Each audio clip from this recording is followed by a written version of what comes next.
मैं वापस सवाल पूछ रही हूँ, ऐसी हिंसक झड़प क्यों? किसको कहां अरेस्ट करना है उस पर भी चर्चा कर लेंगे, अच्छे से कर लेंगे। ऐसी हिंसक झड़प क्यों?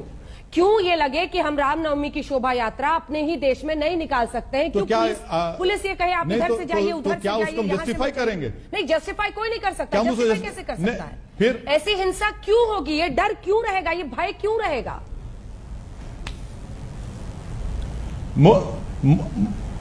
मुझे अफसोस इस बात का है कि आप एक पक्ष की बात कर रहे हैं। आप ऑलरेडी इस बात को तय कर चुके हैं कि आप जज बन चुके हैं कि मुसलमानों ने पत्थर फेंके, तो फिर किस्सा खत्म हो गया ना। तो फिर गोली मार दीजिए हमको, आप जेनोसाइड कर दीजिए हमारा। अब बाकी क्या रहा बताइए ना। आप ना हमको हर चीज पर आप पाबंदी लगा रहे हैं।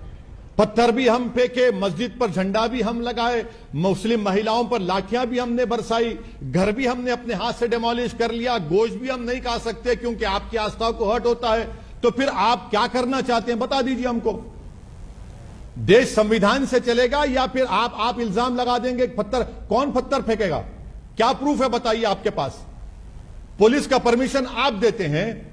पुलिस सुनिए सब बकवास है, मीडिया रिपोर्ट है, सब बकवास हुई है, मीडिया रिपोर्ट से सब बेकार है। मैडम पुलिस की मौजूदगी में पुलिस पत्थर फेंक रही है। पुलिस ने पत्थर फेंका दंगाइयों की मौजूदगी में, वो भी पुलिस पत्थर फेंक रही है, पत्थरों से घायल हुए हैं। पुलिस की मौजूदगी में मस्जिद के ऊपर झंडा लगाया जा रहा है, वो भी वीडियो है।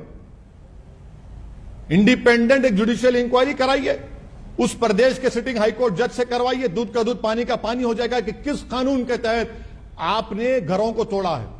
कौन सा कानून है घर तोड़ने का बताइए आप एक मुस्लिम कम्युनिटी को आप कलेक्टिव पनिशमेंट देना चाहते हैं? अगर इलीगल था तो पहले सो रहे थे आप। नरोत्तम मिश्रा ने कहा, नरोत्तम मिश्रा जो गृह मंत्री हैं वो ये कह रहे हैं कि एक घर में था अवैध। चलिए मैं इस बात को मान लेता हूं, कौन से कानून तेरे आपने घर तोड़ा है? आप अरेस्ट करते ना उसको, आप घर के साथ तोड़ते मेरा। कौन से कानून तहत घर तोड़ा आपने? तो जेनीवा कन्वेंशन का वायलेशन किया आपने। एक मुस्लिम कम्युनिटी को कलेक्टिव पनिशमेंट की मिसाल दे रहे हैं आप। कलेक्टिव पनिशमेंट दे रहे हैं घर तोड़कर। नहीं, सही मत मानिए मेरी बात को। मैं कह रहा हूं कि आपको सैडिस्टिक प्लेजर मिलता है क्या आपको? नहीं, क्यों सैडिस्टिक? मेरी बात तो सच मत मानिए। मैं आपकी बात को सच मानती हूं, तो आपकी थ्योरी को आगे लिए चलते हैं। तो असदुद्दीन ओवैसी जी ये कह रहे हैं कि अशोक गहलोत का अब नरेंद्र मोदी के साथ मिलकर साजिश चल रहा है देश में।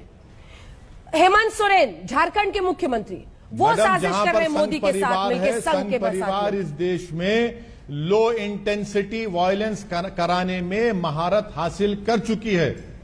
उनका एक्सपर्टीज वो डेवलप कर चुके हैं। मॉब लिंचिंग होता है, अब मॉब लिंचिंग नहीं, अब तो स्टेट कॉम्प्लिसिट वायलेंस हो रहा है।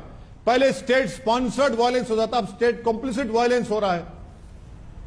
राजस्थान की सरकार को इक्वली नहीं देखिए, क्या संघ परिवार नहीं है राजस्थान? नहीं, क्या संघ करा रहा है? गहलोत जी संघ की बातें मान रहे हैं आजकल।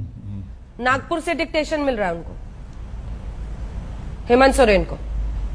ओवैसी जी ये दोनों मैडम अशोक गहलोत की ही सरकार में कुरान करीम को मस्जिद में जलाया गया था। आपको जानकारी होगी नहीं होगी नहीं मालूम। अशोक गहलोत की सरकार में जब मुख्यमंत्री थे आज से चंद बरस पहले, कुरान करीम को जलाया गया था। 8-10 मुसलमानों को पुलिस फायरिंग में मारा गया था। जब आप चलिए ना, मैं तो ये कह रही हूँ कि विपक्ष का गठबंधन हो गया बीजेपी से। आप यही बता दीजिए, आप बताइए ना, अलग अलग राज्यों में घटनाएं हो रही हैं। झारखंड में मेले में आग, हेमंत सोरेन आपको लग रहा है कि मोदी जी की बात सुन के संघ परिवार क्या सिर्फ बीजेपी प्रदेशों में संघ परिवार है क्या? दूसरी जगह नहीं है संघ परिवार?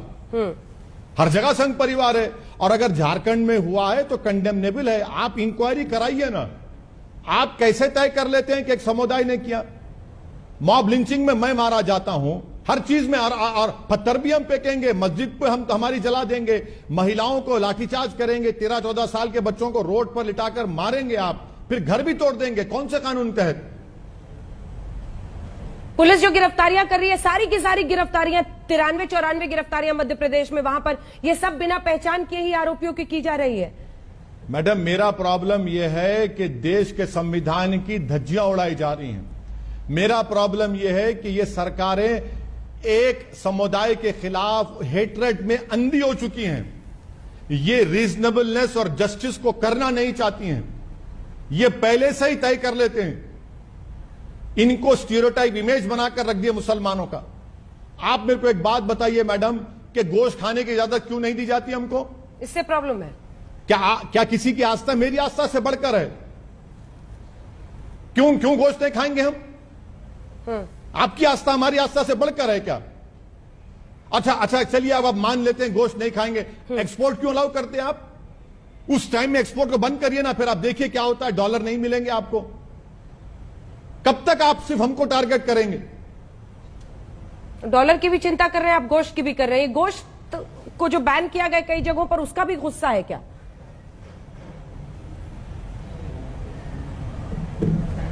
वैसी साहब, जो गोश्त बैन किया गया है उसका गुस्सा है क्या? उसकी वजह से भी इस तरह से हम हिंसा भड़कते देख रहे हैं, या फिर एक कन्फ्रंटेशन दोनों समुदायों में देख रहे हैं, आमने सामने होते हुए देख रहे हैं?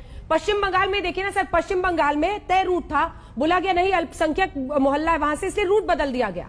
उसके बाद से ये तनाव वहां पर हुआ पश्चिम बंगाल में। इसकी क्या वजह समझ में आती है? क्यों रूट तय करना पड़ेगा? क्यों नहीं तय रूट पर शोभा यात्रा जा सकती है?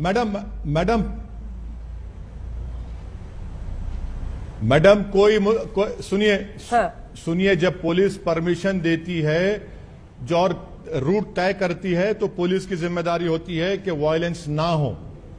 जहां तक बंगाल की बात है, जब बीरभूम का वाकया हुआ, मैंने कंडेम किया कि मुसलमानों को ममता बनर्जी किताब और कलम देने की जगह उनको बम दे रही है, और अगर बंगाल में होता है तो हम उसको कंडेम करते हैं। वो सरकार की जिम्मेदारी है।